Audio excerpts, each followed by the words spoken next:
pour la transhumance, c'est une très très vieille coutume. Ça remonte au temps préhistorique. Et au Moyen-Âge, en fait, ce sont les seigneurs, les rois, les comtes qui organisent tout ça et qui autorisent les habitants à aller emmener leurs troupeaux dans les montagnes. Parce que les habitants ne pouvaient pas faire n'importe quoi, il fallait s'organiser. Donc chaque habitant devait dire le nombre de moutons ou de vaches qu'il avait. Et ce sont les communautés d'habitants qui demandaient aux seigneurs l'autorisation d'aller emmener leurs moutons dans la montagne. Ça, ce sont les coutumes de la ville de Foix, c'est-à-dire les coutumes d'une ville, c'est quand les habitants et le seigneur conviennent d'un certain nombre de droits. Ils ont le droit de chasser, ils ont le droit d'aller dans les pâturages. Les sources, on les a dans les archives communales, puisque les communautés d'habitants ont beaucoup organisé la transhumance.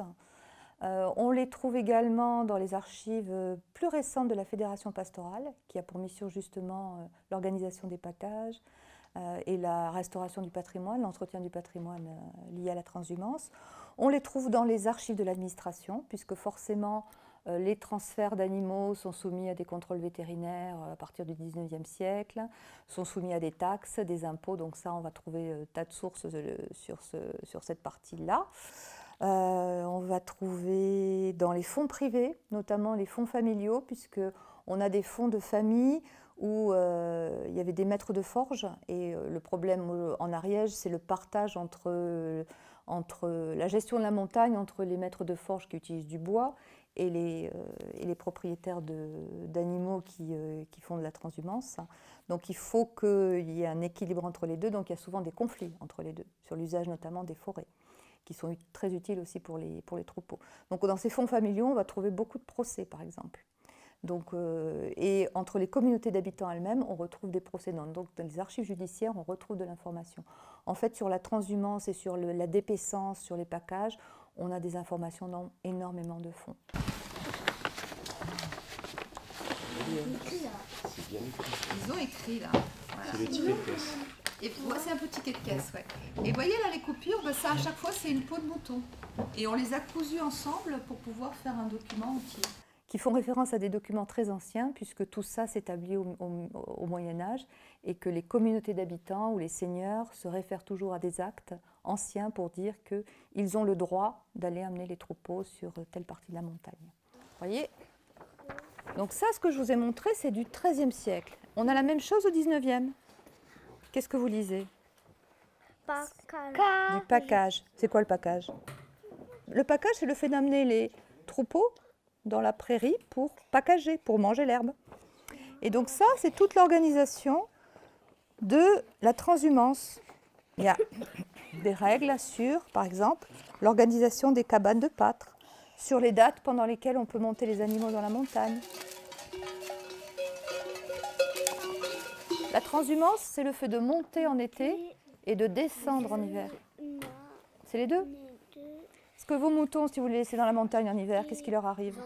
Ils sont morts. Voilà. En fait, la transhumance, elle concerne beaucoup plus les moutons que les vaches. Et puis les moutons, ils vont vite, tandis que les vaches, c'est plus compliqué. Oh, garbette. Là, il y a des garbettes sur ça, je reconnais. C'est la chapelle.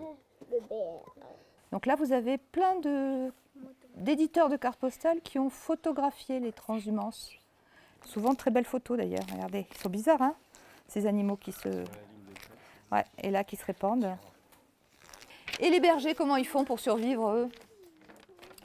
Ils vivent dans des tanières. Dans des tanières? Tu es sûr? Dans des nourris. Voilà, ils vivent dans des... C'est quoi, Nori? Je sais. C'est quoi? Une maison de cailloux. C'est une maison de cailloux. C'est une cabane en fait, hein, mais une cabane en pierre. Et la cabane, elle doit être construite de façon à ce qu'il n'y ait pas trop de vent, elle ne soit pas exposée au vent, elle ne soit pas trop exposée à la neige, qu'on puisse sortir si on se fait piéger.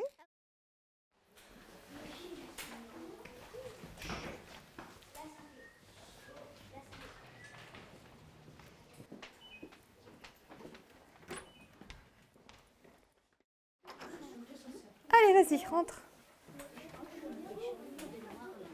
Alors, à quoi ça sert ce volant? Bah vas-y, tourne.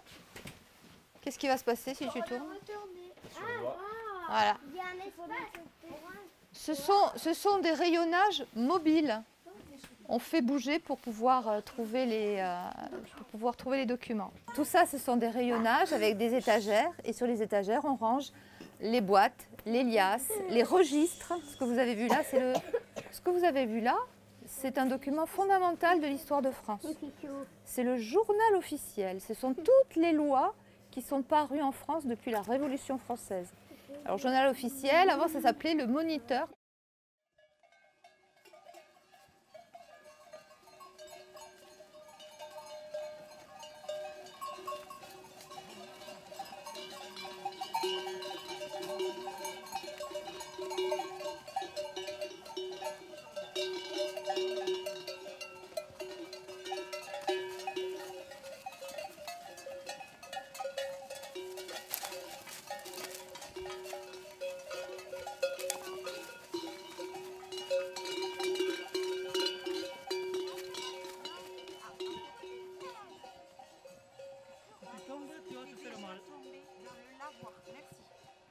Et Ah, t'es tombé dans le lavoir? Oui. Ah, on l'a dit ça. Les chaussettes et les pieds mouillés. Hein, donc. On l'a dit ça. Il y en a un qui va tomber dans l'eau.